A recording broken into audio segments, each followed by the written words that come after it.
Hello. Bonjour. Bonjour.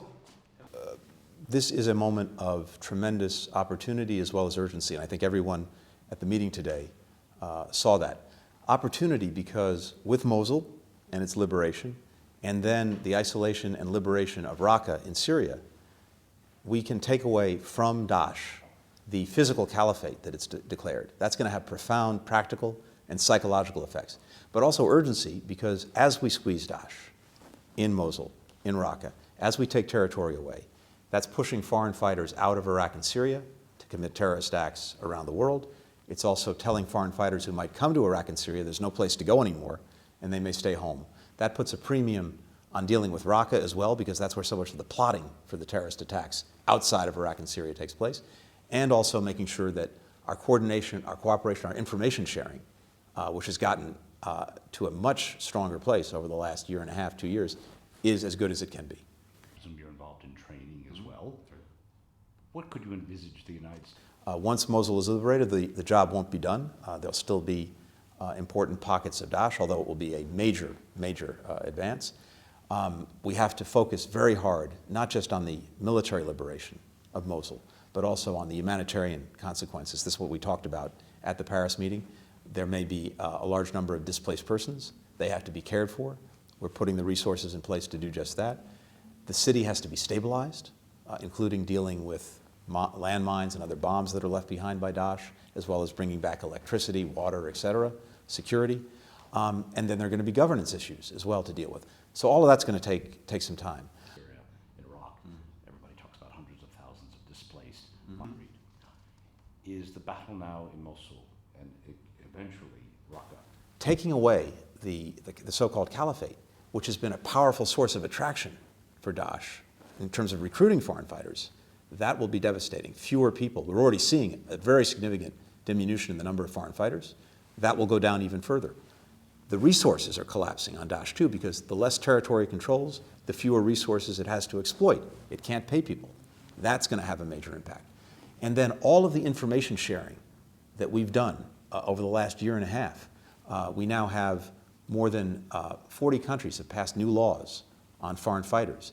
50 countries are feeding into the Interpol system, have agreements with us and with themselves to share information. That's going to make it tougher and tougher on people who would commit terrorist acts any place outside of Iraq and Syria.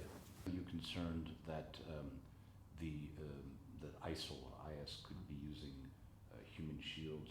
Well, this is something that we're in very, very active conversations with our key partners on developing. But I would anticipate that in the weeks and certainly months ahead, increasingly Raqqa will be isolated and squeezed. And then eventually the city itself will be liberated. This is very important because for two reasons. One, we want to make sure that as people are pushed, as Daesh is pushed out of Mosul, they don't have easy access to go to Raqqa. So isolating it even more is going to be very important in the near term, in the weeks and months ahead. A proper ceasefire negotiation between the United States and Russia. Take it with a grain of salt. Look, any pause is better than the alternative, given what has happened to the citizens of Aleppo as a result of the bombing campaigns by the Syrian regime with the support of Russia.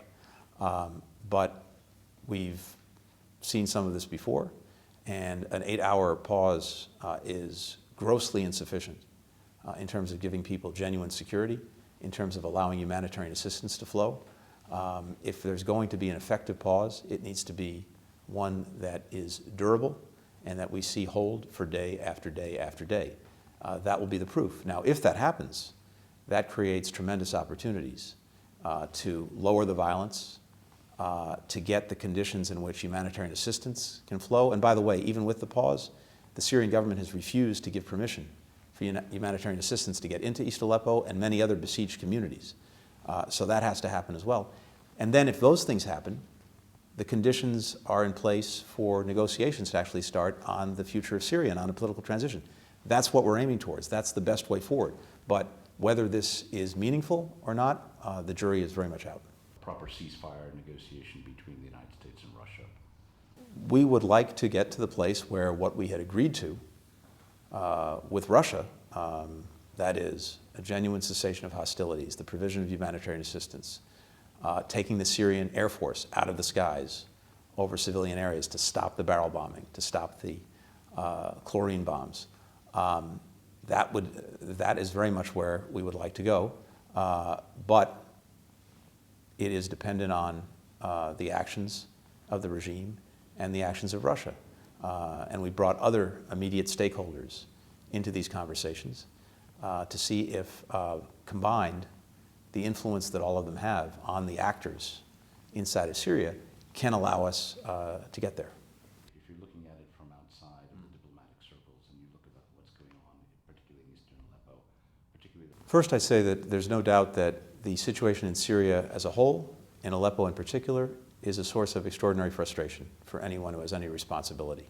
And seeing how people have suffered and killed, wounded, the city destroyed, it's truly horrific. But this is one of the most complicated situations we see anywhere on earth. It's a civil war with a broad array of actors involved in it, each of whom has a different interest. Are you ready, sir? Yep. You need a minute or two? I'm good, no?